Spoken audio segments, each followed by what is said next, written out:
Chers frères et sœurs en Jésus-Christ, amis et visiteurs internautes, que la paix et la grâce de Dieu, notre Père et du Seigneur Jésus-Christ soient avec vous tous. Amen. Quelle joie de pouvoir, en ce dernier dimanche de l'année 2020, de pouvoir apporter notre offrande d'adoration à notre Dieu, qui existe en tant que Père, Fils et Saint-Esprit, et qui est digne de tout honneur, toute louange, toute gloire, comme notre Créateur, soutien, commencement et fin de toutes choses. Nous confessons ce matin qu'il n'y a qu'un seul Dieu vivant. Nous confessons que Jésus-Christ est le Messie, la parole faite chair qui a habité parmi nous. Nous croyons qu'il est venu détruire les œuvres de Satan. Nous croyons qu'il nous a délivrés du royaume des ténèbres et nous a transportés dans son royaume. Et en lui, nous avons la rédemption et le pardon des péchés. C'est un honneur pour nous d'adorer Jésus-Christ.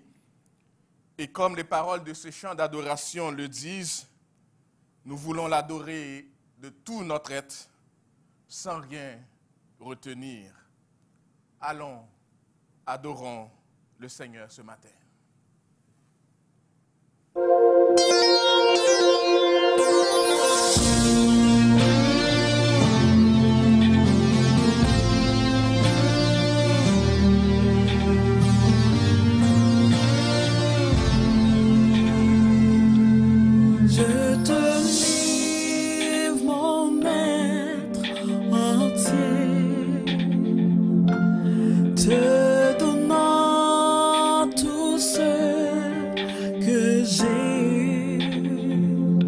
Sans rien retenir, sans rien retenir, je te livre mon être entier, te donnant tout ce que j'ai, sans rien retenir, sans rien. Je te lis mon être entier, te donnant tout ce que j'ai, sans rien retenir, sans rien retenir, sans rien retenir, je te lis mon être entier.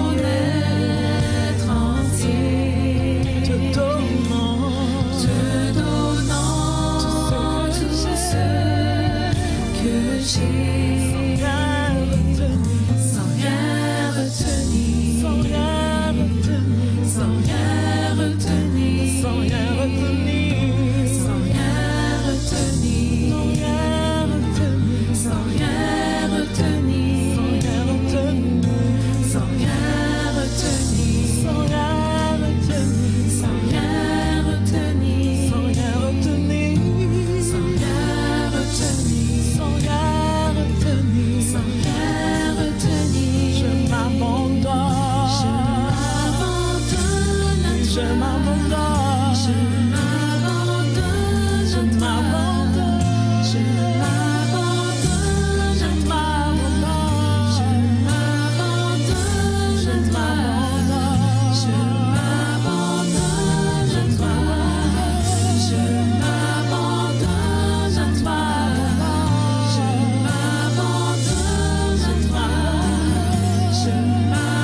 Prions le Seigneur. T'adorer au Dieu trinitaire, c'est notre premier devoir. C'est à cela que nous sommes appelés. C'est pour cela que tu nous as sauvés. Pour t'apporter notre adoration, nos louanges, car tu en es digne. Accepte, ô Seigneur Jésus, l'offrande de notre cœur ce matin. Une offrande que nous souhaitons être agréable à tes yeux. Et que nos cœurs, avec nos frères et sœurs ici, comme avec nos frères et sœurs qui sont en ligne, qu'on se joigne tous ensemble pour élever ton Saint-Nom, te glorifier, toi, notre Seigneur, notre Sauveur. Merci de nous accueillir. Merci d'accepter notre adoration, parce que nous te l'apportons au Père, dans le nom de Jésus, notre Seigneur, notre Sauveur. Amen. Amen. Je vais lire pour vous le psaume 138, les versets 1 à 8, le psaume au complet. Psaume 138, et je vous invite ici, comme à la maison, à vous lever pendant la lecture du psaume 138.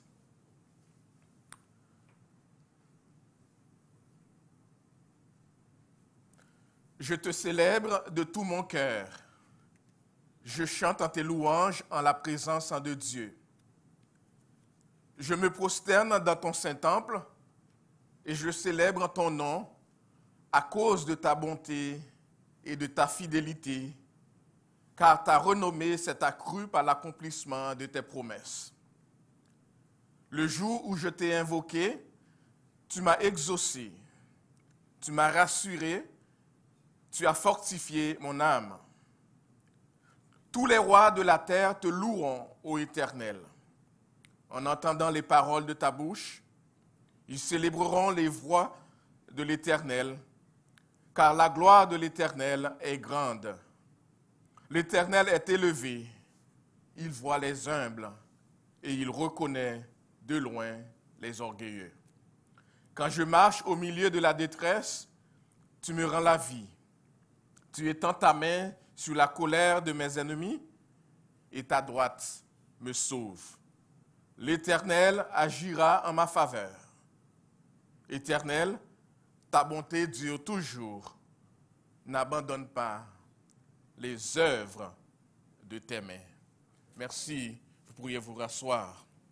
Alors, nous allons apporter nos louanges au Seigneur par ce chant qui décrit la bonté de Jésus-Christ, cet ami fidèle et tendre que nous avons en lui. Adorons le Seigneur ensemble.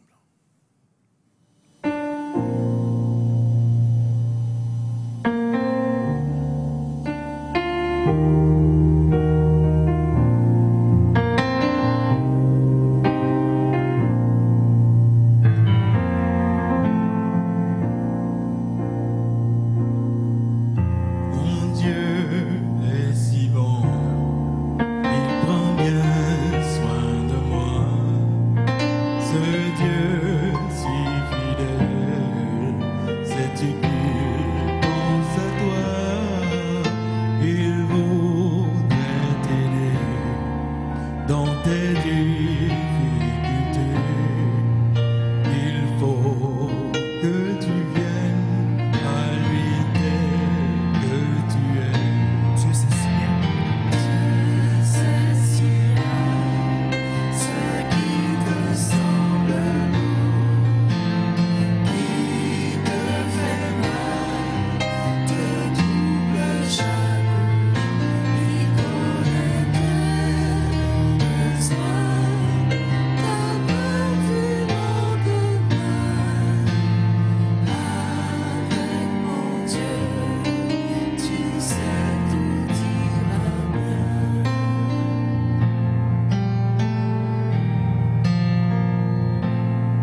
chaque jour.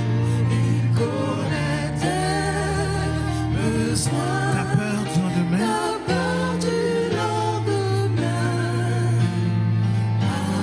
Avec mon Dieu, tu sais tout ira bien. Mon Dieu t'aidera.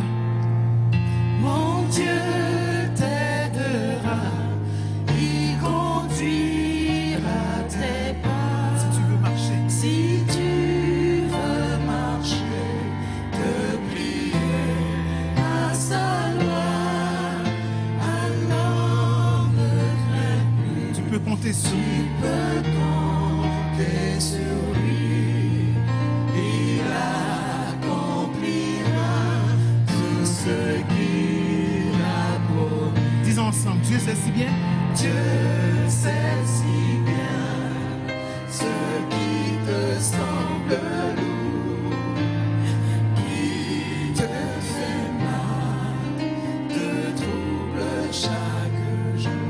Il connaît tes besoins, ta peur du lendemain. Avec mon Dieu, tu sais. Dis, il connaît tes besoins. Il connaît tes besoins, ta peur du lendemain.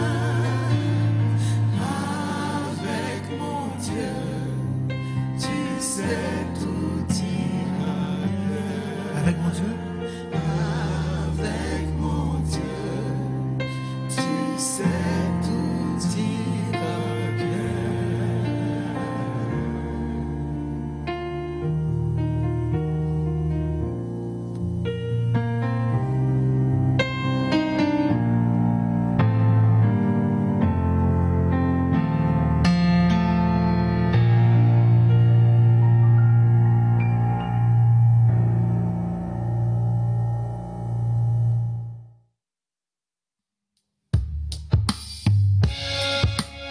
quel ami fidèle et tendre nous avons en Jésus-Christ.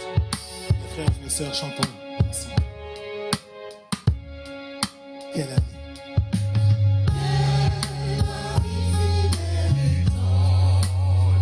Nous avons en Jésus-Christ. Toujours prêt. À nous entendre, à répondre à notre cri. Il connaît nos défaillances. Il connaît nos défaillances, nos chutes de chaque jour. Sévère en ses exigences. Sévère en ses exigences. Il est riche. Il est riche en son amour. Toujours prêt à nous comprendre quand nous sommes en souci. Quel ami.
que bientôt il viendra nous prendre pour être au ciel avec lui. Quel ami?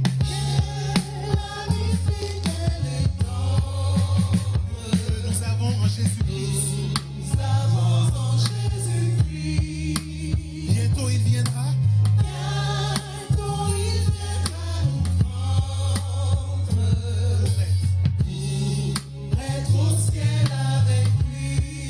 Suivons donc l'étroite voie. Suivons donc l'étroite voie. En confiance qu'ils sont secours. Bientôt nous aurons la joie. Bientôt nous aurons la joie de vivre avec lui toujours. De vivre avec lui. De vivre avec lui toujours. Vivre avec lui toujours.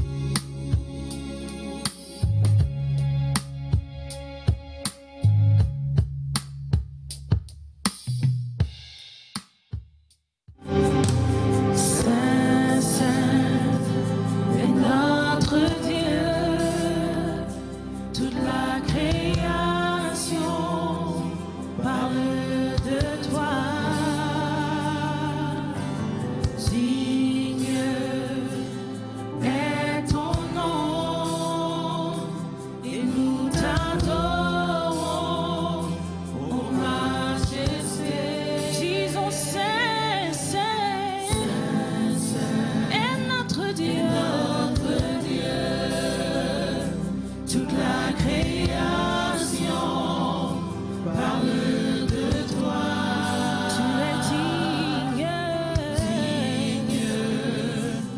est ton nom,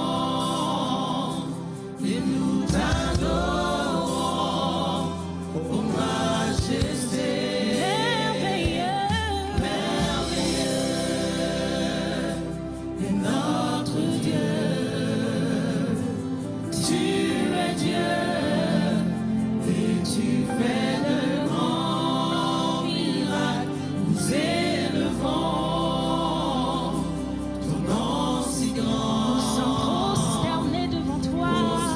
Nous t'adorons. Alléluia. Merveilleux est notre Dieu. Tu es Dieu. Et tu fais de grands miracles. Ton nom si grand, prosterné, nous t'adorons. Crions merveilleux est notre Dieu. Tu es Dieu. Et tu fais de grands, nous élevons ton nom si grand, prosterné, nous t'adorons, prosterné, nous t'adorons,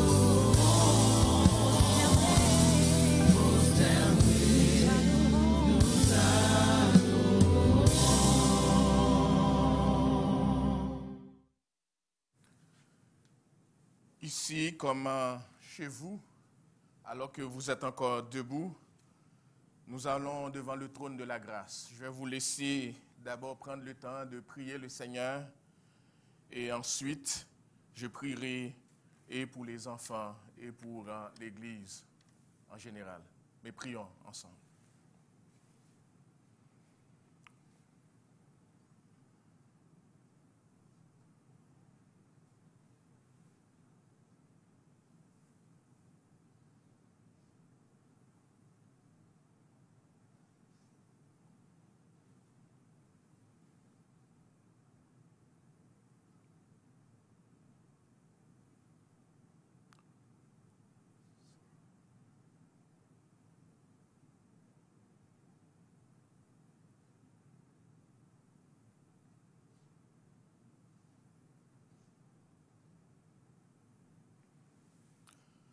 ô Dieu, toi qui peux répondre à nos prières avant même que nous te les adressons, toi qui écoutes lorsqu'un malheureux crie à lui, nous venons devant toi ce matin par les mérites de Jésus, notre Seigneur, notre Sauveur, te remettre à nos enfants. Tu les connais beaucoup mieux que nous pouvons les connaître. Tu sais, tu connais, Seigneur, ce dont ils ont besoin. Et ce matin, nous voulons spécifiquement te demander, dans un premier temps, ô Père, que tu donnes à nos enfants, dès leur plus jeune âge, qu'ils soient à ton écoute. Comme Samuel, qu'ils soient capables, Seigneur, de t'entendre les appeler, et que ceux que tu appelles, Seigneur, au salut, ne refusent pas, ne résistent pas vainement à ta voix. Qu'ils t'écoutent, Seigneur, qu'ils t'écoutent en leur parler et qu'ils soient en mesure de distinguer ta voix de celle des autres, Seigneur. Oui, fais le silence dans leur cœur pour que toi-même tu leur parles et qu'ils t'écoutent, qu'ils soient obéissants à ta voix. Nous prions aussi, ô Père, par les mérites de Jésus, que tu donnes que nos enfants grandissent en santé, dans la crainte, dans l'obéissance à leurs parents, de manière à ce que, Seigneur, ils soient là où tu les as placés, une bonne influence, et que tu les utilises malgré leur jeune âge pour être des témoins fidèles de l'Évangile, des témoins fidèles de Jésus-Christ. C'est notre prière pour nos enfants ce matin, dans le nom de Jésus, notre Seigneur et Sauveur. Amen. Merci, vous pourriez vous rasseoir. Je vais continuer à prier pour les besoins de l'Église. Merci, ô Père, parce que tu nous as pardonnés. Merci parce que tu nous purifies et tu nous rends capables, Seigneur, de nous présenter devant toi ce matin, non pas à cause de ce que nous aurions fait, mais par les mérites de notre Seigneur Jésus.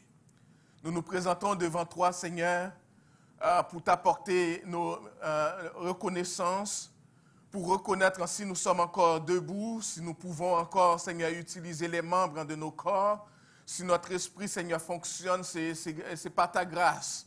Et si nous pouvons être ici ou à la maison pour t'offrir cette adoration, c'est la preuve, encore une fois, Seigneur, de ta bonté qui s'est renouvelée envers nous, surtout en cette année de grandes difficultés, en cette année de pandémie.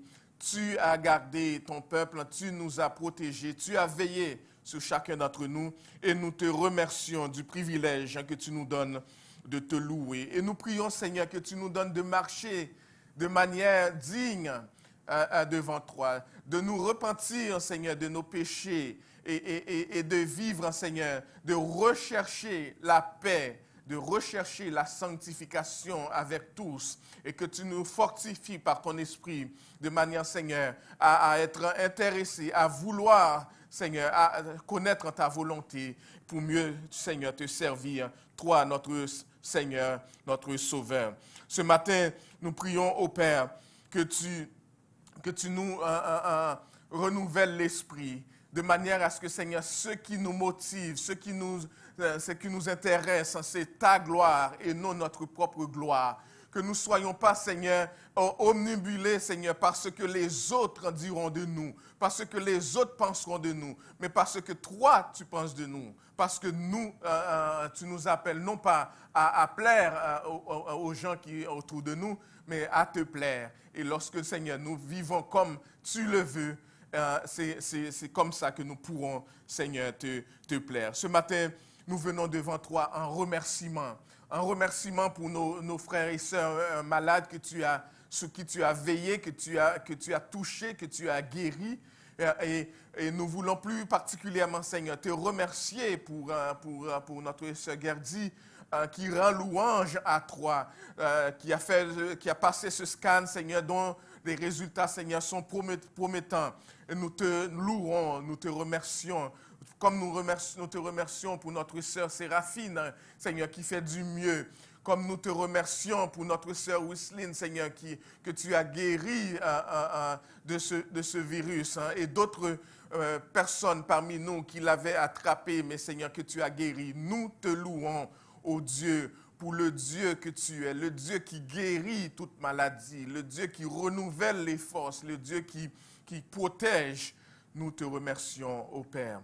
Comment aussi, Seigneur, ne pas te remercier pour les larmes que tu as séchées dans les yeux, Seigneur, de nos frères et sœurs qui pleuraient le départ d'un être cher. Merci, ô Dieu, de toute consolation, de les avoir consolés. Merci, ô Dieu, parce que tu as aussi reconforté, renouvelé les forces de ceux qui étaient découragés, qui étaient abattus par cette année difficile. Tu nous permets, Seigneur, de reprendre, Seigneur, de la force et de pouvoir, Seigneur, continuer à te servir dans la joie. Et nous te remercions pour cela. Nous te remercions, Seigneur, pour l'Évangile qui continue à être prêché. Malgré les situations difficiles, tu permets que ton peuple un peu partout dans le monde, et surtout ici, Seigneur, dans notre église locale, de continuer, Seigneur, l'enseignement de ta parole, l'étude biblique, les groupes connexion, Seigneur, le temps de prière du mardi. Tu as permis, Seigneur, que ton peuple ait pu être au rendez-vous pour élever ton Saint-Nom. Et nous avons vu ta main à l'œuvre dans la vie de nos frères et de nos sœurs que tu as bénis. Et ce matin, Père, nous voulons prier pour la conversion des pécheurs. Nous sommes entourés des gens, Seigneur, qui ne connaissent pas Jésus-Christ, des gens qui font partie de notre famille, des collègues de travail, nos voisins, les gens que nous côtoyons à tous les jours, Père. Nous prions, ô toi qui sauves, de sauver, Seigneur, de nous donner, Seigneur, de partager la parole avec les gens, Seigneur, pour qu'ils passent, Seigneur, des ténèbres à la merveilleuse lumière, comme c'était le cas pour nous, et que tu nous as sauvés en Jésus. Nous prions, ô Père, que tu sauves encore aujourd'hui. Et nous prions, Seigneur, pour l'édification de ton peuple, par la prédication de l'Évangile. Nous prions, Seigneur, pour des projets d'implantation qui étaient prévus avant même la pandémie et qui sont peut-être, Seigneur, sur pause.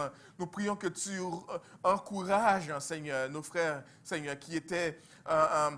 que tu avais appelé, que tu avais, Seigneur, donné ces beaux projets, Seigneur, pour commencer des cultes, soit dans leur maison, pour commencer, Seigneur, ces projets d'implantation. Mais Seigneur, peut-être qu'ils sont dans une situation où ils se demandent, est-ce que c'est bien toi qui les avais appelés? Parce qu'ils ne peuvent plus avancer. Nous prions, Seigneur, que tu ouvres les écluses des cieux, que tu ailles les convaincre en leur cœur, que tu permettes, Seigneur, que ces projets, Seigneur, puissent avancer malgré le contexte dans lequel que nous sommes. Parce que tu as besoin, Seigneur, de serviteurs, de servantes qui prient, qui prêchent l'Évangile, qui vont dans ces quartiers où il n'y a pas d'église et qui commencent ces œuvres, Seigneur, de manière à ce que l'Évangile soit prêché, des cœurs soient tournés, se tournent à Jésus-Christ pour le salut.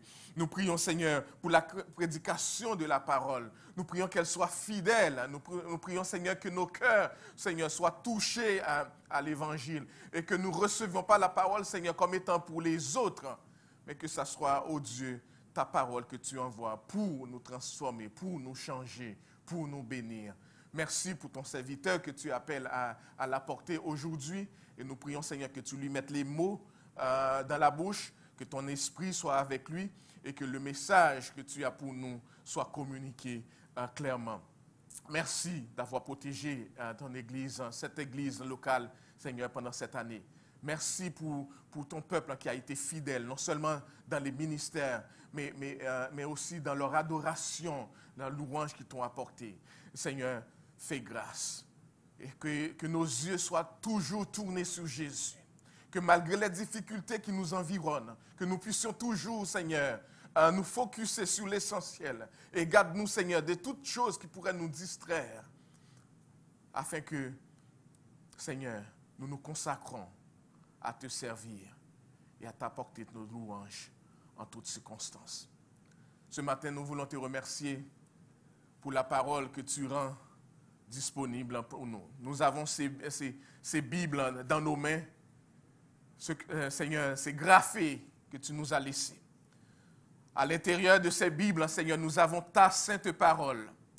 Cette parole, Seigneur, qui est une épée tranchant, à double tranchant, qui est capable de nous transformer. Ce logos que nous avons besoin pour nous nourrir.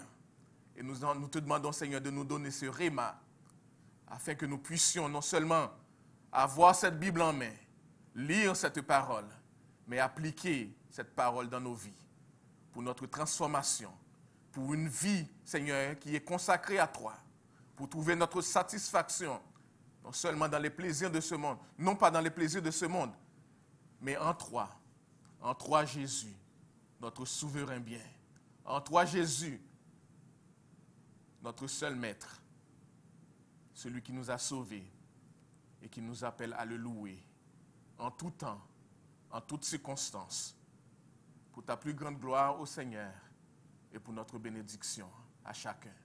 Que ton nom soit loué, que ton nom soit exalté dès maintenant et à jamais. Amen. Amen. Écoutons maintenant les annonces de la semaine. Bonjour Église missionnaire évangélique baptiste de l'Outaouais, voici vos annonces pour la semaine. Tous les dimanches, nous avons École du dimanche en ligne pour les enfants de 7 ans à 12 ans à 16 heures. Et jeudi, nous aurons notre culte du 31 décembre à 22h30. Pour notre culte du 31 décembre, il faudra s'inscrire sur notre site web à partir de maintenant et vous avez jusqu'à la fin de la journée, mardi, le 29 décembre. Tout de suite après le culte, nous vous attendons tous sur Zoom pour les vœux de fin d'année. Comme vous savez, nous continuons de nous rencontrer les dimanches en présentiel à capacité réduite. Si vous voulez vous joindre à nous en présentiel, s'il vous plaît, vous inscrire sur le site web. Vous avez toutes les semaines jusqu'à jeudi. Nous continuons de faire nos dons de manière électronique par virement Interac, adresse trésorerie@emebo.org et le mot de passe est Emebo84 en minuscule. À tous ceux qui célèbrent un anniversaire de naissance, de mariage, de conversion cette semaine, joyeux anniversaire. Et à vous tous, bonne semaine et passez un joyeux temps des fêtes.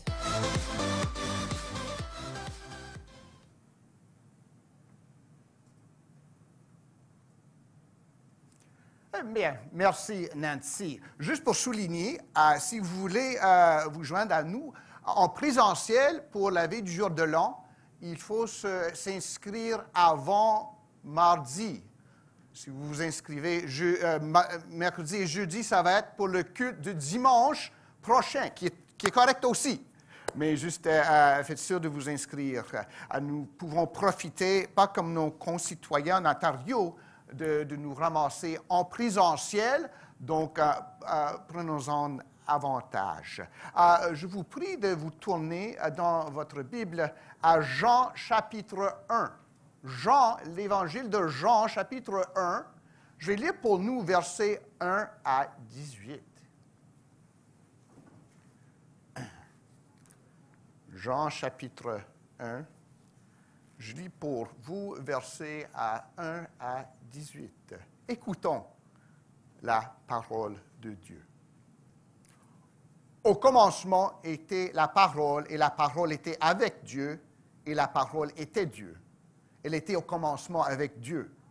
Toutes choses ont été faites par elle, et rien de ce qui a été fait n'a été fait sans elle. En elle était la vie, et la vie était la lumière des hommes. La lumière luit dans les ténèbres, et les ténèbres ne l'ont point reçue. Il y eut un homme envoyé de Dieu, son nom était Jean. Il vint pour servir de témoin, pour rendre témoignage à la lumière, afin que tous crussent par lui. Il n'était pas la lumière, mais il parut pour rendre témoignage à la lumière. Cette lumière était la véritable lumière qui, en venant dans le monde, éclaire tout homme. Elle était dans le monde, et le monde a été fait par elle, et le monde ne l'a point connue. Elle est venue chez les siens, et les siens ne l'ont point reçue. Mais à tous ceux qui l'ont reçue, à ceux qui croient en son nom, elle a donné le pouvoir de devenir enfants de Dieu, lesquels sont nés non du sang, ni de la volonté de la chair, ni de la volonté de l'homme, mais de Dieu. Et la parole a été faite chair, et elle a habité parmi nous, pleine de grâce et de vérité. Et nous avons contemplé sa gloire, une gloire comme la gloire du Fils unique venu du Père. Jean lui a rendu témoignage et s'est écrié, « C'est celui dont j'ai dit, celui qui vient après moi m'a précédé, car il était avant moi. » Et nous avons tous reçu de sa plénitude et grâce pour grâce. Car la loi a été donnée par Moïse, la grâce et la vérité sont venues par Jésus-Christ. Personne n'a jamais vu Dieu, le Fils unique, qui est dans le sein du Père, et celui qui l'a fait connaître, parole du Seigneur. Eh bien, pendant cette saison de Noël, au sein d'une année qui suit une année pas mal bouleversante, de quoi parler? Quand j'étais à l'école secondaire, on étudiait un peu dans la littérature, on parlait un peu de la Réforme en Angleterre. Puis on parlait d'un bonhomme qui s'appelait Thomas More, c'est un catholique, dans le temps d'Henri VIII, si vous connaissez un peu votre histoire anglaise. Puis il y a une pièce qui a été écrite à son égard, « Un homme pour toutes les saisons, a man for all seasons ». Thomas More se dirait constant malgré les changements qui tournaient autour de lui. Il est resté fidèle à Rome, tandis que l'Angleterre prenait un virage à droite, sur le chemin droit. Et en tout cas, il a payé ça avec sa vie. More se dirait constant malgré les changements. Jésus-Christ est constant pour faire des changements. Eh bien, on va rencontrer celui qui est vraiment l'homme pour toutes les saisons du cosmos et les saisons de ma vie à moi. Jésus est l'essentiel de toutes les saisons de l'histoire et de l'univers et de ma vie. Sa gloire en toutes saisons, on parle de ça. Le passé, son arrivée, sa présence. Il y a une vieille tune qui s'appliquait à l'étude de la Bible. Comment étudier la Bible, c'est de lire qu'est-ce que c'est écrit, qu'est-ce que ça dit et qu'est-ce que Dieu me dit à moi à travers ça. What does it say? What does it mean? What is God saying to me? C'est trois façons. Puis on va passer à travers ces trois colonnes ce matin. On vient juste de lire la parole. On va passer à travers la parole pour savoir qu'est-ce qui est écrit là-dedans. Puis à la fin, on va essayer d'écouter ce que Dieu dit à nous tous. Puis ça va venir de la parole. Si Dieu vous dit quelque chose à l'extérieur de la parole, bien, ce n'est pas Dieu qui vous parle, c'est quelqu'un d'autre. Faites attention. Donc, on va parler de la gloire du Fils de Dieu dans le passé, la gloire du Fils de Dieu lors de son arrivée et la gloire du Fils de Dieu lors de sa présence avec nous. Notre histoire commence même avant le passé. Les premiers 5 versets parlent plutôt dans notre texte de ce que Dieu est, même avant le commencement. Et ça parle plus ou moins, si on veut, jusqu'à verset 5. Jusqu'à la naissance de Jésus-Christ, il y a 2000 quelques années. Au commencement était la parole, et la parole était avec Dieu, et la parole était Dieu. Ici, Jean, puis on a 4 évangiles. Il y a juste un évangile, mais il y a 4 évangiles dans notre Nouveau Testament qui regardent le seul évangile de différentes manières. Jean traite de l'Évangile un peu différemment des 3 autres évangélistes. On va voir après les premiers 18 versets, il parle de la vie de Jésus-Christ, sa mort, sa résurrection, les implications.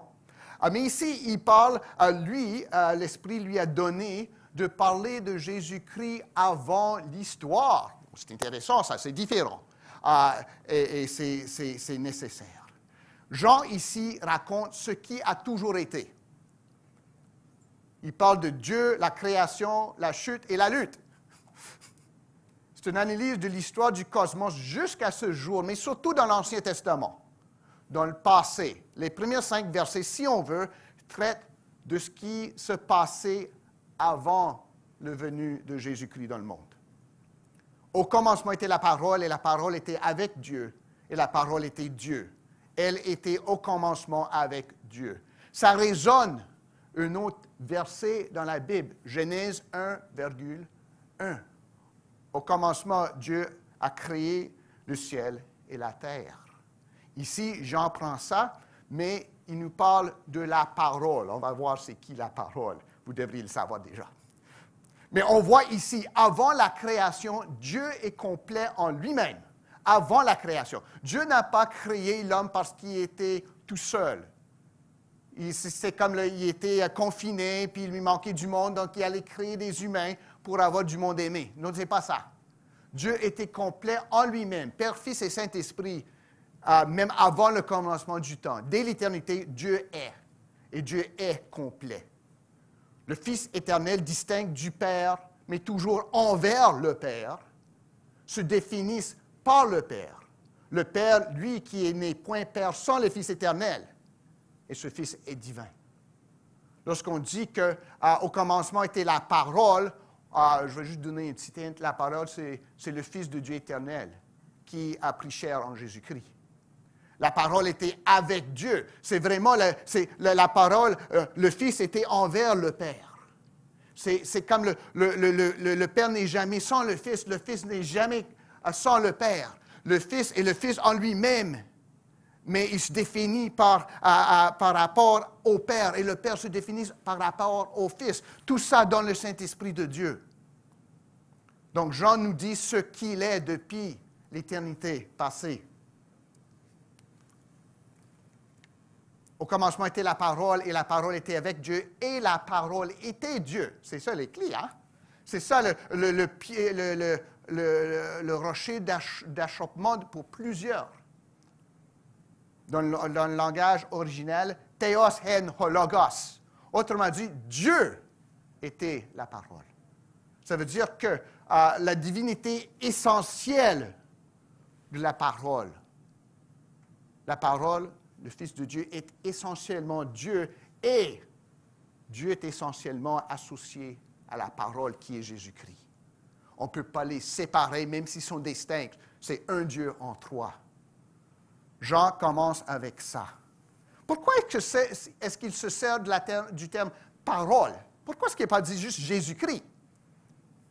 Bien, parole s'adresse au logos des Grecs, d'abord.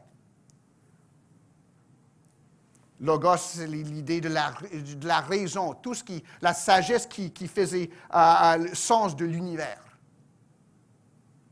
Mais plutôt, ça s'adresse aussi au d'abord des Hébreux, la parole, le mot. Jésus, la parole de Dieu, n'est pas un concept philosophique. C'est pas OK. C'est comme l'âme de l'univers, c'est Jésus-Christ. Non, c'est pas ça. Peut-être les Grecs auraient pensé un peu ainsi, mais pas la parole de Dieu. La parole ne se définit pas comme un concept philosophique, mais celui en qui ce terme trouve son épanouissement. Jésus-Christ n'est pas moins que la parole, mais la parole, le logos, se définit par Jésus-Christ. Donc, toute la sagesse des Grecs, ce qui était correct là-dedans, se trouvait en Jésus-Christ. Ce qui ne s'accordait pas avec Jésus-Christ était faux. Mais la parole, ce n'est pas juste l'expression de la pensée de Dieu, de sa volonté, mais de Dieu lui-même. Ce n'est pas un statut ni statique, mais c'est dynamique. Ça effectue cette volonté de Dieu de sauver. Ce terme-là, parole, c'est un terme dynamique. Nos paroles, ils ont un effet, ça reflète notre volonté, ça communique un peu de notre caractère. Mais la parole de Dieu, le Fils de Dieu, Jésus-Christ, communique le vrai caractère de Dieu, la volonté de Dieu. C'est quelque chose qui est essentiel à Dieu lui-même. On ne peut pas parler de Dieu sans parler de Jésus-Christ. Si on parle de Dieu sans parler de Jésus-Christ, on parle d'une idole. On parle de quelque chose qui n'existe pas. Mais Dieu existe en Jésus-Christ, qui s'est fait connaître en Jésus-Christ à nous qui avons besoin d'être sauvés. On l'appelle parole, car la pensée de Dieu se reflète en parole, puis en pratique. Si on voit ça avec Dieu, sont tous ensemble. La pensée, la parole, la pratique. Ce n'est pas que Dieu dit une chose puis il fait une autre. Ce n'est pas que Dieu dit quelque chose puis il n'est pas capable de le faire. Ce que Dieu pense, il dit. Ce que Dieu dit, il fait. Comme Père, Fils et Saint-Esprit, la pensée, la parole et la pratique de Dieu sont unis ensemble, distincts, mais unis. C'est pour ça qu'on appelle le Fils de Dieu éternel parole, parce qu'il reflète la volonté, la pensée, le caractère même de Dieu. Le Fils n'est pas le Père, mais le Fils est la divinité de Dieu comme le Père et reflète le caractère du Père. On voit ici l'unité en diversité, si on veut. Elle était au commencement avec Dieu. Toutes choses ont été faites par elle et rien de ce qui a été fait n'a été fait sans elle. Il y a le positif et le négatif, hein? Le Fils est créateur. Le Fils n'est pas création. C'est ça, si on veut, la ligne qui sépare l'orthodoxie de l'hérésie. Que pensez-vous du Fils de Dieu? Est-ce qu'il est Dieu ou est-ce que c'est une création de Dieu? Si vous pensez que c'est une création de Dieu, c'est l'hérésie. Si vous dites que le Fils est Dieu comme l'est le Père et le Saint-Esprit, ça c'est l'orthodoxie. Puis c'est la seule façon de connaître Dieu. Si le Fils n'est pas Dieu, on ne connaît pas Dieu. On connaît quelqu'un, un petit envoyé de Dieu. Mais si on connaît Jésus-Christ qui est le Fils de Dieu, on connaît Dieu comme Dieu veut se faire connaître. On le connaît pour de bon. Et on voit la façon dont Jean l'explique ici. Toutes choses ont été faites par elle, la parole, le Fils de Dieu, et rien de ce qui a été fait n'a été fait sans elle. Positif et négatif, deux façons de dire la même chose. Dieu a créé toutes choses par Jésus-Christ. Le Père a créé tout par le Fils. Ça veut dire que le Fils existe avant la création. Les choses ont été créées par lui et pour lui et en lui. Il ne fait pas partie de ce qui a été créé, vous comprenez. C'est difficile, je sais bien. Mais il faut catcher ça pour savoir comment on est sauvé, pour apprécier ça. Donc le Fils ne fait pas partie de la création, mais on est l'origine et le but de la création. Il y a d'autres passages peut-être dans la Bible qui pourraient nous aider avec ça. Colossiens 1, 15 à 17. Ici, c'est Jean dont l'Esprit se sert pour communiquer la parole de Dieu. Mais Paul aussi s'est fait servir pour communiquer. Puis il dit ici, Colossiens 1, versets 15 à 17, en parlant de Jésus-Christ, il est l'image du Dieu invisible, le premier-né de toute la création, autrement dit, au-dessus de toute la création. Car en lui ont été créées toutes les choses qui sont dans les cieux et sur la terre, les visibles et les invisibles, trône, dignité, domination, autorité. Tout a été créé par lui et pour lui. Il est avant toute chose et toute chose subsiste en lui. Je ne sais pas qu'est-ce qu'on pourrait dire de plus que ça. Jésus-Christ, c'est le but, c'est le fil conducteur, c'est l'essence de la création même. Mais il n'est pas la création, c'est le Créateur. Puis Jean le dit peut-être d'une façon un peu moins longue que l'apôtre Paul, mais il dit la même chose. Hébreux 1, versets 2 à 3, juste pour marteler un peu plus le clou que Dieu nous donne ici. Hébreux 1, versets 2 à 3. Dieu, dans ces derniers temps, nous a parlé par son Fils, qu'il a établi héritier de toutes choses, par lequel il a aussi créé le monde, et qui, étant le reflet de sa gloire et l'empreinte de sa personne, et soutenant toutes choses par sa parole puissante, a fait la purification des péchés et s'est assis à la droite de la majesté divine dans les yeux très hauts. Hébreu l'exprime aussi d'une façon un peu différente. Mais ils disent la même chose, que le Père a parlé par le Fils. Le Père a donné au Fils, Dieu lui-même, d'être héritier de toutes choses. Le Père a créé par le Fils tout ce qu'il y a. Et c'est le Fils qui soutient et tient ensemble tout ce qui est. Ah, ça c'est magnifique ça. On ne peut pas parler de Jésus qui est mon chum, mon buddy, qui fait tout ce que je veux.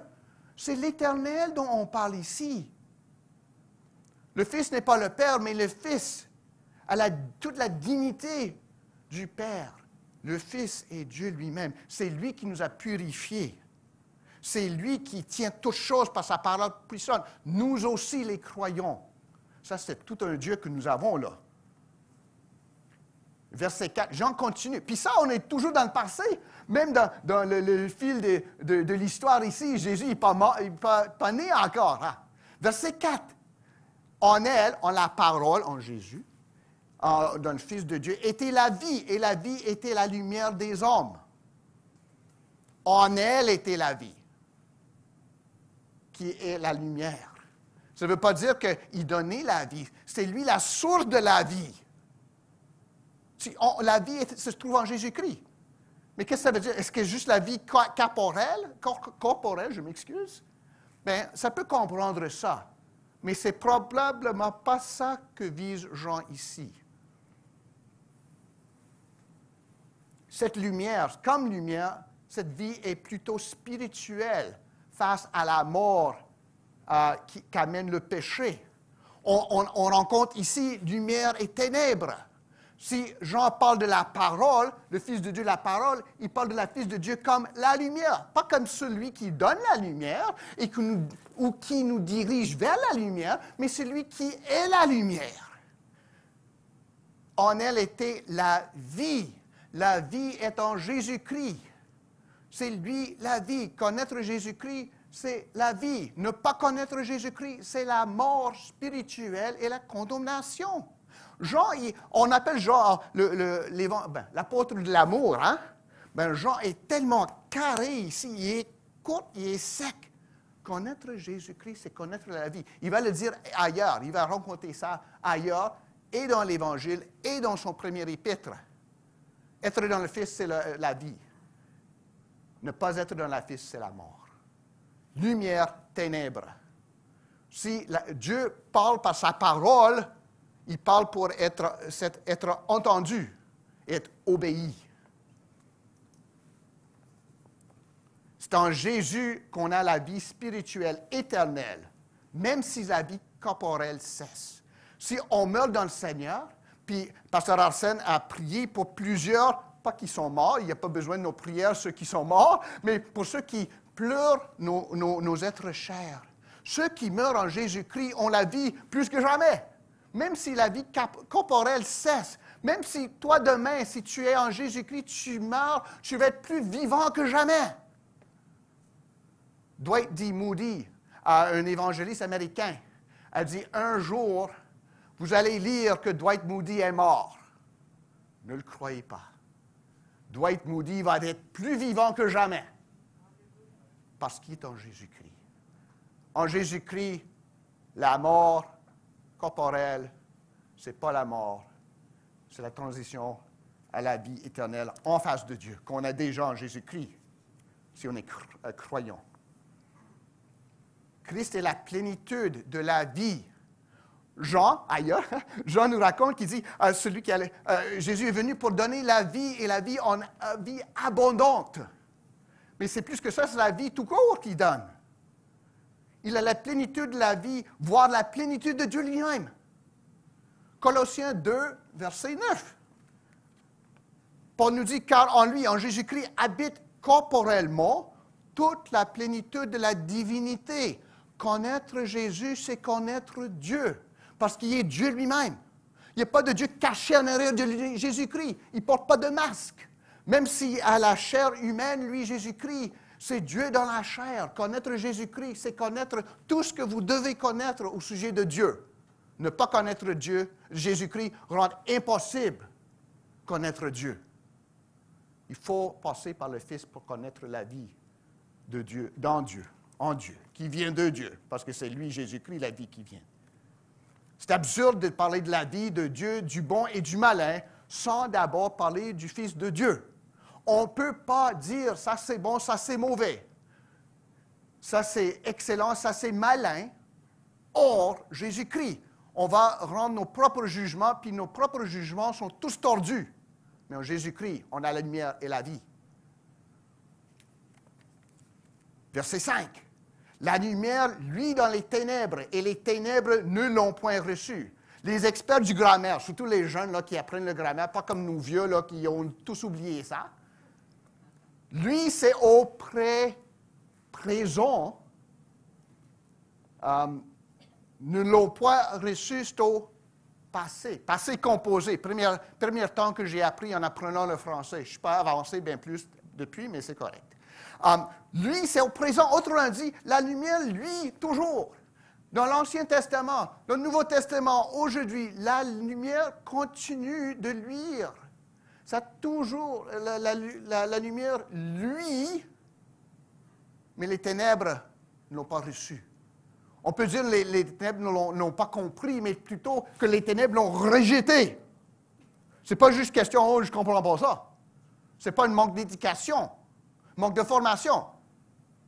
C'est la noirceur qui cherche à rejeter la lumière. Puis Jean va continuer de quoi ça a l'air à ne pas recevoir la lumière. Mais il y a une différence. Il y a la lumière qui, lui, depuis l'éternité passée, qui s'est manifestée au temps élu en Jésus-Christ. C'est une lumière éternelle parce que c'est la lumière de Dieu. Mais dans le passé, ils ne l'ont pas reçue. Il n'y a pas de communion entre Christ et Bélial, entre lumière et noirceur. Tout comme son peuple l'a rejeté, le cosmos, on va voir, sous le prince de la puissance de l'air, le rejeté. C'est l'ancienne bataille. Puis c'est des choses, c'est quelque chose auquel nous, les croyants, nous fermons nos yeux. On dit, oh, les problèmes sont des problèmes économiques, problèmes d'ethnie, problèmes de formation, problèmes de manque de fonds, d'argent. C'est vrai, mais en arrière de ça, il y a la lumière et les ténèbres. Puis nous, surtout, avant toute personne, devrait être conscient de ça pour pouvoir dire au monde, non, le problème, ce n'est pas plus d'éducation. Oui, il faut de l'éducation. C'est une honte que dans un pays riche, qu'on ait du monde qui ne sont pas formés, qui n'ont pas accès à l'éducation. Mais en fin de compte, notre problème, c'est la lumière et les ténèbres. Jésus-Christ est le malin. Puis c'est présenté ici dans ces termes-ci. Il ne faut jamais oublier ça. Tout en cherchant à résoudre les problèmes qu'on trouve autour de nous. On ne perd jamais ça de vue. Lumière et ténèbres. Tout au long de l'histoire, cette lumière, lui, est pas contente juste d'éclairer. Au temps élu, la lumière est venue proche. Puis on passe à son arrivée, verset 6. Il y eut un homme envoyé de Dieu. Son nom était Jean. Il parle de qui ici? Est-ce qu'il parle de lui-même, Jean l'Évangéliste, ou de Jean-Baptiste, selon vous? Oui, c'est ça, c'est bien ça, Jean-Baptiste. Il faut clarifier ça parce que j'ai déjà rencontré ça. Ben, Jean parle de lui-même. Non, ça, vous avez raison, Jean-Baptiste. Oui, bien répondu. OK, où est-ce qu'on était? Il y a un homme envoyé de Dieu. Son nom était Jean. Il vint pour servir de témoin, pour rendre témoignage à la lumière, afin que tous crussent par lui. Il n'était pas la lumière, mais il parut pour rendre témoignage à la lumière. Cette lumière était la véritable lumière qui, en venant dans le monde, éclaire tout homme. Donc, versets 6 à 8, ici, Jean l'évangéliste clarifie ce qu'on trouve clarifié dans les autres évangiles. C'est Jésus-Christ et pas son précurseur Jean-Baptiste qui est la lumière. Jean-Baptiste, comme nous dirigeons le monde vers la lumière. Jésus-Christ ne dirige pas le monde vers la lumière, il est la lumière.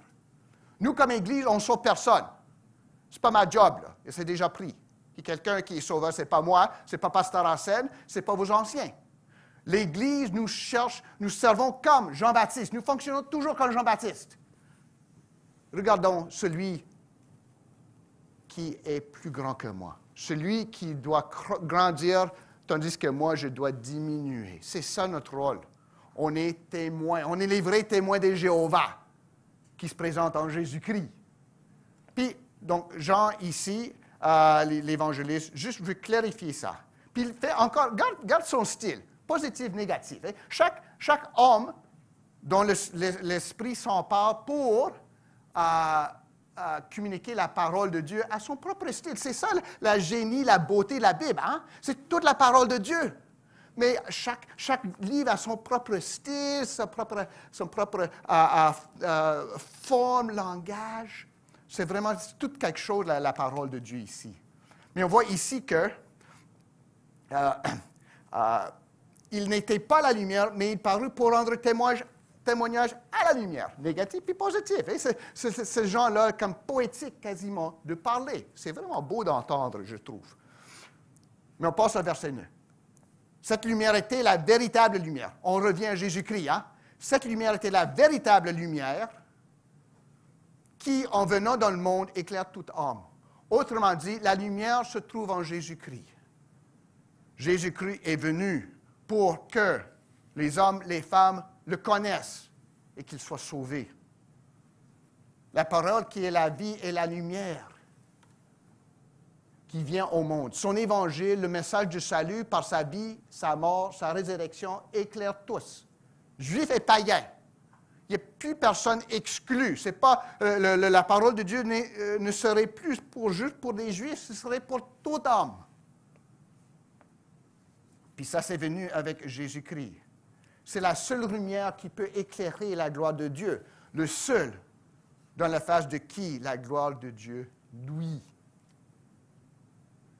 À Noël, c'est ça que nous, les croyants, célébrons. Ce n'est pas la famille, les cadeaux, les souvenirs, aussi bons que ça puisse être.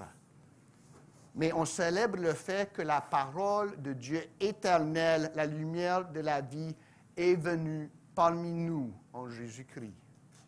Il est venu pour le salut, pas pour nous donner quelque chose à mettre sur des cartes de Noël. Puis, qu'est-ce qu'en a été le résultat? Verset 10 verset 10 à 11, 12 à 12, disons. La lumière est venue dans le monde qu'elle a créé. Hein? Elle faisait pas partie de cette création, mais elle est devenue. Elle s'est introduite dans cette création. C'est ça le miracle de l'incarnation. Dieu prend chair. Le Fils éternel a pris chair pour devenir ce qu'il n'était pas, sans toutefois cesser d'être ce qu'il a toujours été. Oh, j'aime bien ça.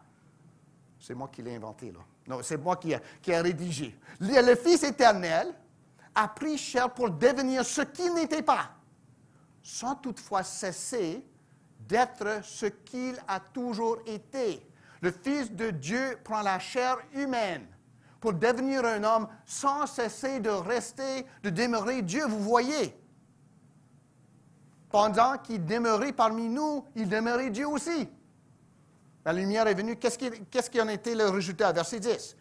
La parole de Dieu, la lumière, il dit maintenant, la lumière, Jésus-Christ, était dans le monde, et le monde était fait par elle, la lumière, la parole, et le monde ne l'a pas connue. L'a point connue. C'est l'emphase, ça, point. C'est lui le créateur, mais la création a dit, on ne veut rien savoir de toi. OK. Elle est venue chez les siens, les Juifs. Et les siens ne l'ont point reçu. Vous êtes mon peuple. Je suis la réalisation de la promesse de Dieu envers vous. Bon, ça ne nous intéresse pas. C'est un échec. La parole a échoué. Non. Mais à tous ceux qui l'ont reçu, à ceux qui croient en son nom, elle a donné le pouvoir de devenir enfants de Dieu, lesquels sont nés non du sang, ni de la volonté de la chair, ni de la volonté de l'homme, mais de Dieu. Alors ça, c'est tout un paquet ici. Hein? Autrement dit, le peuple de Dieu, c'est ceux, juifs et païens, qui croient à Dieu en Jésus-Christ. C'est par la foi, le moyen de la foi qu'on est sauvé. Ce n'est pas par la foi qu'on est sauvé. C'est par le moyen de la foi en Jésus-Christ, parole de Dieu, qu'on est sauvé. Et à tous ceux qui ont cru, qui l'ont reçu, elle a donné le pouvoir de devenir enfant de Dieu. Qu'est-ce que ça veut dire ça? Est-ce que ça veut dire que maintenant, je peux gagner mon salut, gagner mon ciel? Non, ce n'est pas ça.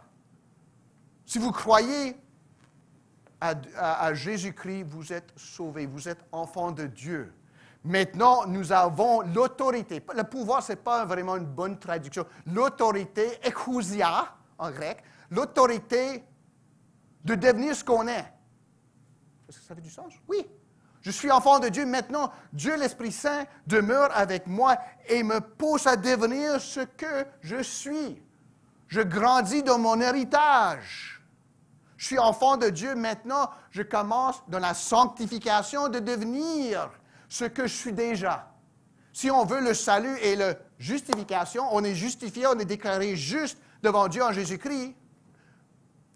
Devenir enfant de cette façon-là, comme Jésus a appris l'obéissance par les choses qu'il a souffert, Hébreux 5 et 8, nous devenons les enfants de Dieu que nous sommes déjà en Jésus-Christ par l'autorité que nous donne Jésus-Christ, vous comprenez? Ça, c'est la sanctification. Les enfants deviennent des enfants. Justifiés par la foi en Jésus-Christ, nous devions par l'Esprit de Dieu de plus en plus dignes de porter le nom d'enfant. Parce que nous marchions dans la sainteté. C'est ça notre étude biblique les mercredis soirs lorsqu'ils vont reprendre au mois de janvier. Hein? La sanctification vers une vie sainte. Devenir enfant de Dieu, qu'on l'est déjà. Pas par nos œuvres, mais par... Qu'est-ce que c'est? Oh, mais de Dieu, verset 13. C'est ça la nouvelle naissance, hein?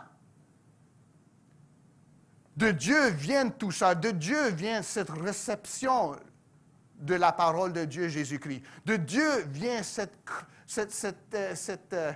croyance, cette foi. Non du sang, ni de la volonté de la chair, ni de la volonté de l'homme, mais de Dieu. Autrement dit, toutes les autres choses, parenté, ethnie, tradition religieuse, même grandir dans une famille, ça compte pour rien. C'est de Dieu que ça doit venir. Jésus avait dit à un homme bien plus éduqué que moi, Nicodème, il faut que vous naissiez de nouveau. On peut voir. Parce que ces gens, ce n'est pas loin, dans vos Bibles, vous avez tous vos Bibles, je vois. Bon, OK, quelques-uns. Chapitre 3, verset 5. Jésus répondit, en vérité, je te le dis, si un homme ne naît d'eau et d'esprit, il ne peut entrer le royaume de Dieu. Verset 8. Le vent souffle où il veut et tu en entends le bruit, mais tu ne sais d'où il vient ni d'où il va. Il est ainsi de tout homme qu'il est né d'esprit. Verset 3. Si un homme ne naît de nouveau, il ne peut voir le royaume de Dieu. Il faut que vous naissiez de nouveau. Ça vient de Dieu lui-même. Selon Jean, ici, de retour au chapitre 1, avec la venue de la parole de Dieu qui a pris chair parmi nous, Jésus-Christ, la vie ne se trouve pas selon la parenté. Vous venez d'une famille chrétienne, c'est une bénédiction. Est-ce que ça va vous sauver? Du tout.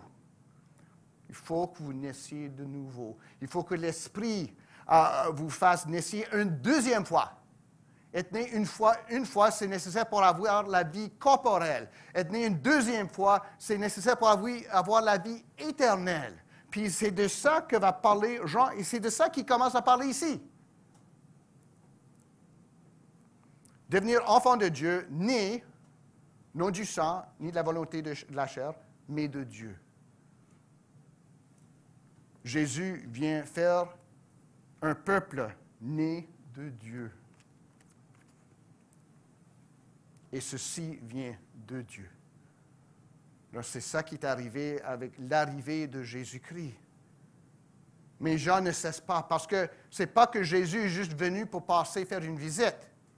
C'est comme avant, lorsqu'on pouvait avoir de la visite à Noël, ça semble être si longtemps, là, mais c'est juste un an. Hein? Puis vous vous souvenez de ces visiteurs-là, ça a l'air qu'ils n'allaient jamais partir, hein? Quand j'ai vu une petite pancarte lorsque, lors de mon premier pastorat, je livrais des journaux dans un petit village, juste pour connaître le monde un peu. Puis c'est écrit là, il y a certains visiteurs qui nous bénissent 2 fois. Une fois lorsqu'ils arrivent, une fois lorsqu'ils quittent. Bien, il y a des visiteurs qui ne quittent jamais. Hein? Mais Jésus, c'est comme ça, il ne quitte jamais. Mais c'est un visiteur qui est le bienvenu. On ne veut pas qu'il quitte, puis il n'est pas quitté. La parole, verset 14, « Et la parole a été faite chair. » Jean se répète. Un bon prédicateur se répète. Ce n'est pas que Pasteur Arsène oublie ce qu'il vient de dire. Il se répète pour que nous pognions les choses importantes. Moi, je me répète parce que j'oublie. Bon, en tout cas, Dieu n'oublie pas. Et la parole a été faite chair. Autrement dit, le Fils de Dieu est devenu Jésus-Christ. Chair humaine, juste comme la mienne, juste comme la tienne. Peut-être pas la même couleur, mais ça n'importe pas une miette avec Dieu, hein? La couleur de la peau. Et la parole a été faite chair, elle a habité parmi nous, pleine de grâce et de vérité, et nous avons contemplé sa gloire, une gloire comme la gloire du Fils unique venu du Père. Dieu parmi nous. Il a habité, il a traîné si on veut, il a bâti sa maison parmi nous.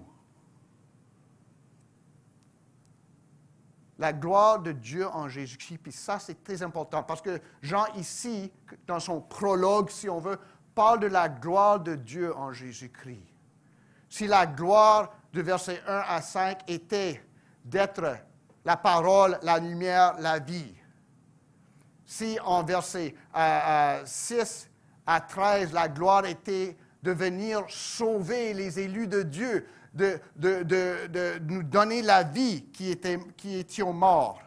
De ces 14 à 18, la gloire de Dieu, c'est de souffrir parmi nous en Jésus-Christ.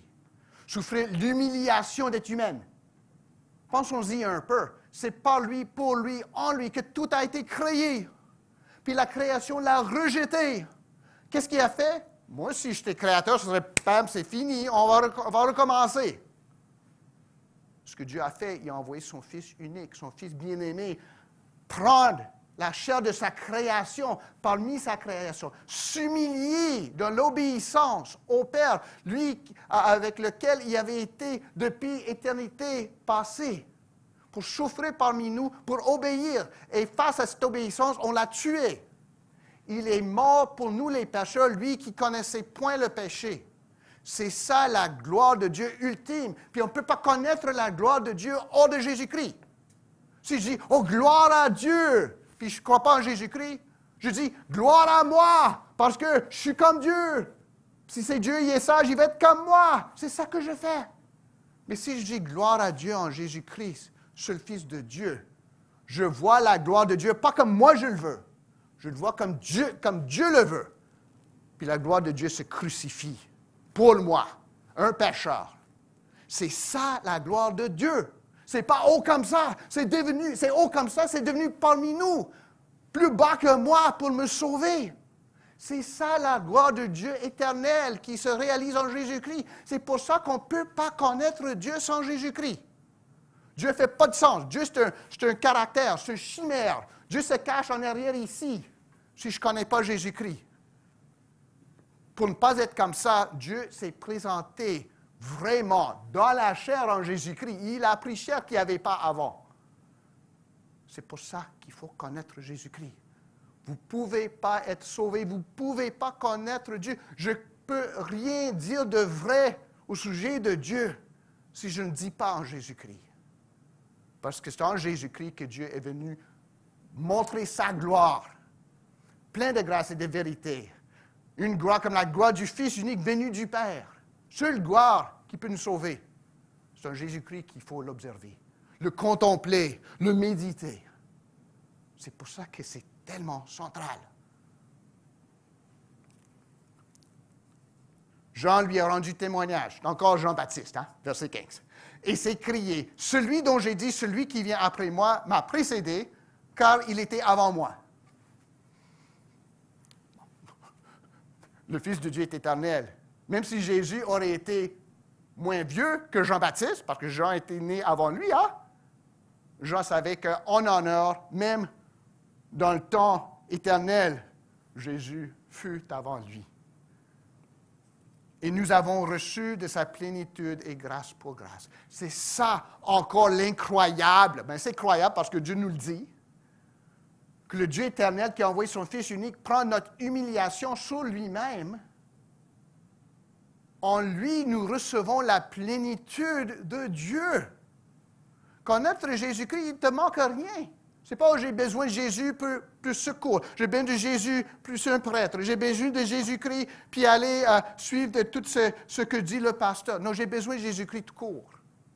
Et tout ce qui est en lui. Parce que si j'ai ça, j'ai Dieu même. Dieu pas c'est livré, mais c'est rendu accessible à moi, à toi en Jésus-Christ. Mais en Jésus-Christ seul. Et si nous avons ça, nous avons la plénitude de Dieu. Et grâce pour grâce. Qu'est-ce que ça veut dire ça? Grâce pour grâce. C'est une expression très difficile à traduire, mais la meilleure façon probablement de le savoir, c'est que c'est une grâce pour chaque jour. C'est une grâce qui se renouvelle.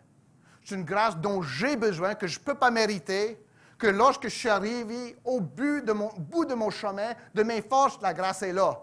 La grâce m'a dévancé. C'est comme la manne dans le désert. On ne peut pas ramasser la grâce. Je ne peux pas le faire injecter par les sacrements ou par une prière de quelqu'un béni. Il faut que j'aille à Jésus-Christ à chaque jour, puis il va me donner la grâce. Sa miséricorde se renouvelle à chaque jour. C'est comme la manne. C'est comme nous prions notre Père.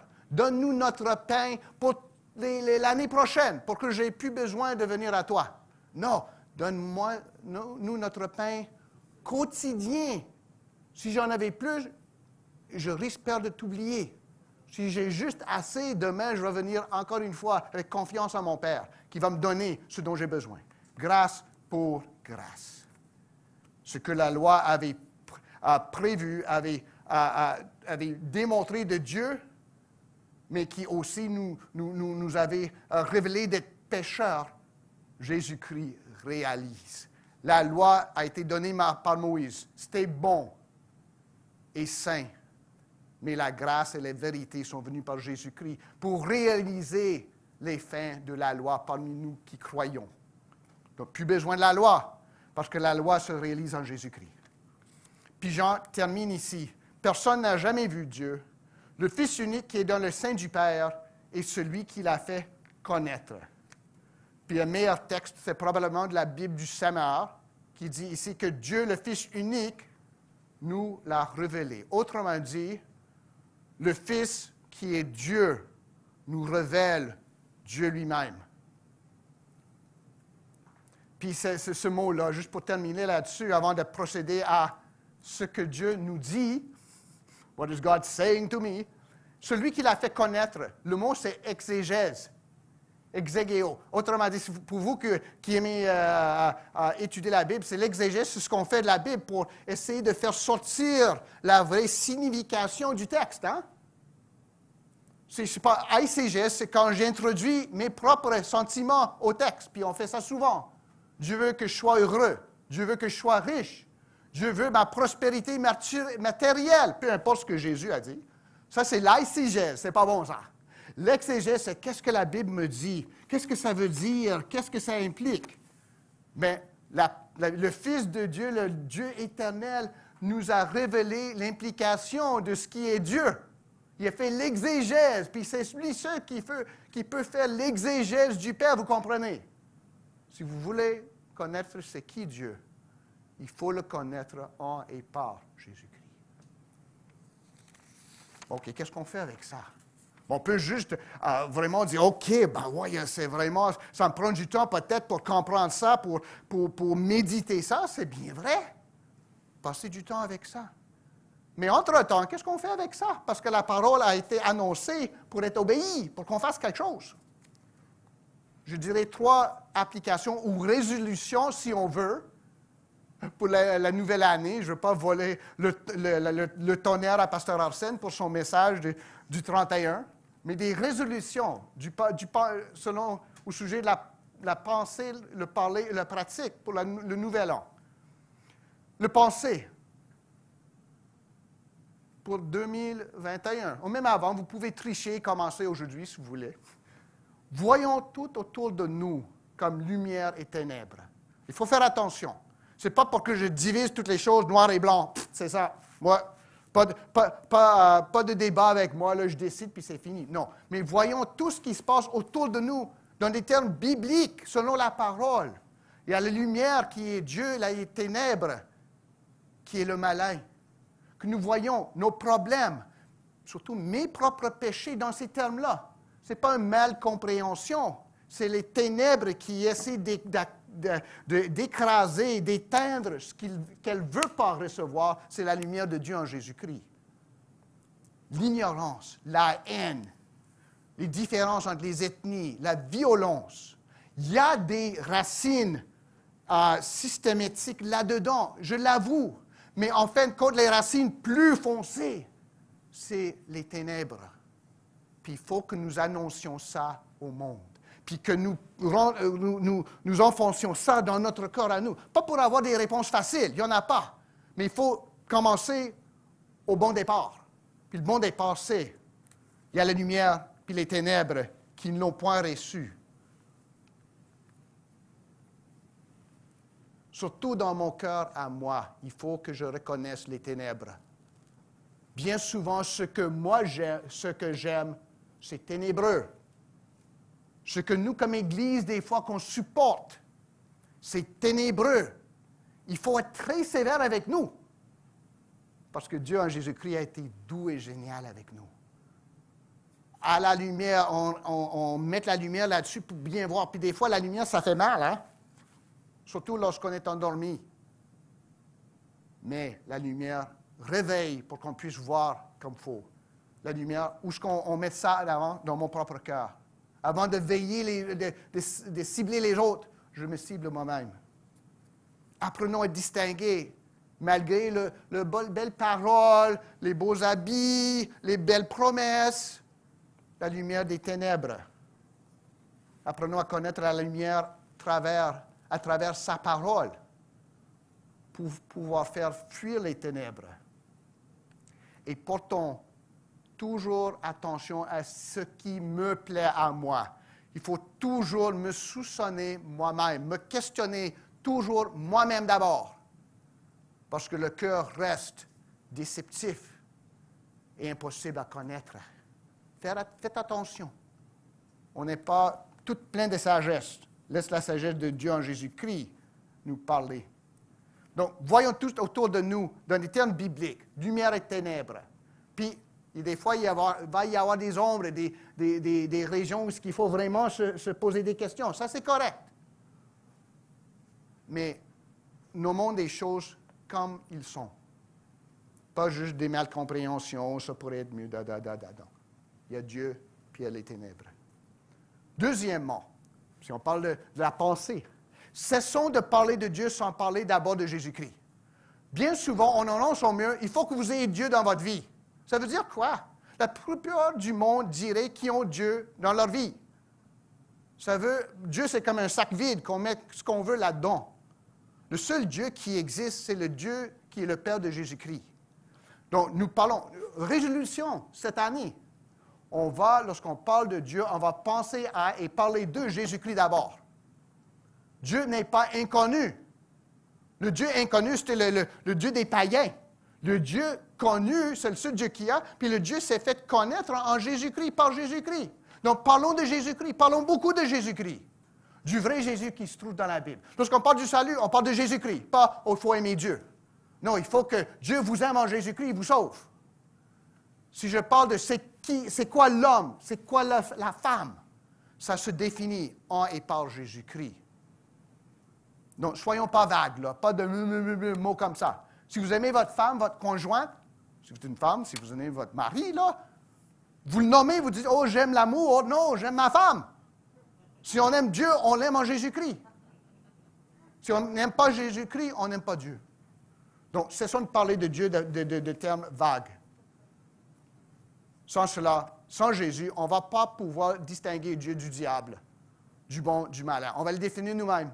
Puis c'est ça qu'ont fait Adam et Ève. Puis ça a mal tourné. Donc, voyons tous autour de nous comme en termes de lumière et ténèbres, à la lumière des paroles. On ne va pas être juge de tout le monde, là, mais on garde les choses comme qu'elles sont. On cesse de parler de Dieu sans parler d'abord de Jésus-Christ. Et troisièmement, que je perçois et je fais percevoir dans ma vie la grâce de Dieu en Jésus-Christ. Et nous avons tous reçu de sa plénitude et grâce pour grâce. Nous sommes des créatures de la grâce. Si vous êtes en Jésus-Christ, c'est par la grâce. C'est certainement pas selon mes œuvres. Mes œuvres, là, je serais ailleurs. Mais c'est par la grâce de Dieu en Jésus-Christ. Ce que j'ai à faire maintenant pour gagner mon salut, c'est rien. Ce que j'ai à faire pour refléter mon salut et mon Jésus, c'est d'être un homme plein de grâce. De me fier à la grâce de Dieu en Jésus-Christ. De démontrer la grâce aux autres. De chercher le pardon où ce que j'aurais offensé. Et de donner le pardon à ceux qui m'auraient offensé. Le deuxième, c'est plus facile. Pardonner les autres, c'est facile. Ben, c'est pas facile. Des fois, non. C'est difficile. Aller chercher moi-même le pardon, c'est pire parce qu'il faut que j'avoue que j'ai tort. Et que l'autre a le droit de me pardonner ou non pas. Un homme, une femme de grâce va chercher le pardon lorsqu'on a offensé et on va accorder le pardon lorsque quelqu'un nous a offensé. C'est difficile, mes amis. C'est impossible à voir. Mais Jésus-Christ nous le commande parce qu'il va nous rendre capables de le faire. Faites comme résolution d'être des femmes, des hommes de grâce, qui sont caractérisés par la grâce. Puis vous en connaissez, même dans notre assemblée, je ne vais pas vous embarrasser en nommant les noms, on devrait peut-être, mais du monde qui sont toujours gracieux. Oh non, c'est correct, ma soeur, je te pardonne. Ou, je t'ai offensé, j'ai dit quelque chose, tu es fâché, pardonne-moi s'il te plaît. On a déjà notre monde qui font ça, là. Que nous puissions tous faire ça d'ici la fin de l'année, hein? Même de l'année 2020, qu'on soit personne de grâce. De cette façon-là, ça va être évident qu'on aurait vu la lumière qui est la vie et qu'on l'aurait reçue et qu'il nous aurait donné la vie éternelle. Amen. Prions ensemble. Dieu Tout-Puissant, toi qui as envoyé ton Fils unique pour qu'il soit fait chair et qu'il naisse d'une vierge pour faire sa demeure parmi nous, accorde-nous de marcher à sa lumière et par sa grâce et sa vérité, afin que nous puissions nous avérer enfants de Dieu en lui, à qui avec toi et le Saint-Esprit soit la louange, l'honneur, la gloire et la puissance au siècle des siècles. Amen. Mettons-nous debout pour recevoir ensemble la bénédiction.